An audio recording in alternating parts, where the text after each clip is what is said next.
सल्लल्लाहु अलैका या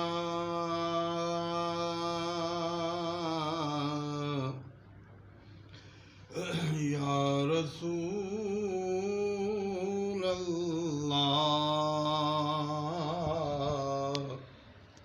वसल्लम अलैका या हबीब अल्लाह। अज कुर्ब करे मुंहिंजी कखणन में मुंहिंजा चंद खां भी सुहिणो यारींदो। अज कुर्ब करे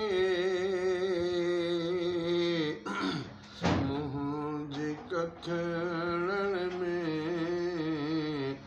मुंहिंजा चंद खां भी सुहिणो यारींदो। क़ुर्बान वञा उन रस्ते तां जंहिं रस्ते तां कुर्बदार ईंदो। क़ुर्बान वञा उन रस्ते तां जंहिं रस्ते तां कुर्बदार ईंदो। अज कुर्ब करे मुंहिंजे कखणन में मुंहिंजा चंद खां भी सुहिणो यारींदो। कई माण्हू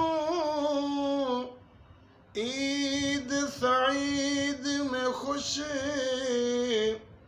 असां दोस्त मिठे जी दीद में ख़ुशि। कई माण्हू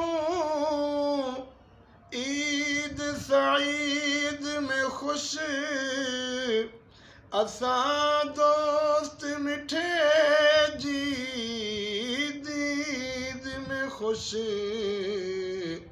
साईद भली बिन ईदन खां जंहिं में जानिब जलवेदार ईंदो। अज कुर्ब करे मुंहिंजे कखणन में मुंहिंजा चंद खां भी सुहिणो यारींदो। जानिब खे अखियन में जायूं ॾियां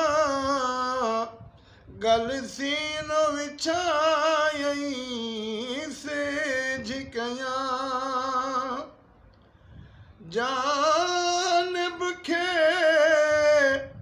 अखियन में जायूं ॾियां गल सीनो विछायई सेज कयां।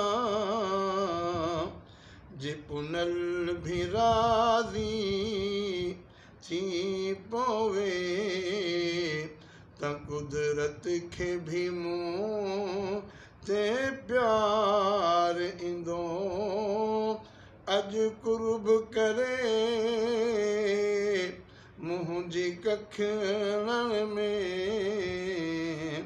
मुंहिंजा चंद खां भी सुहिणो यारींदो।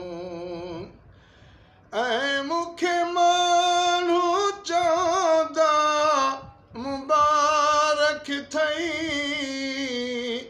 ही गॾिजाणी जी ग़ुलाम नबी।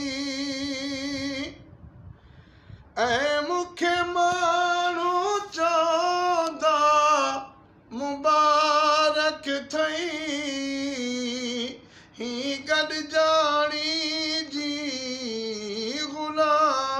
नबी खिल चौदस खैर मुबारक मां सूतत सदूरो वार ईंदो अॼु कुर्ब करे मुंहिंजी कखिणण में मुंहिंजा चंद खां बि सुहिणो यार ईंदो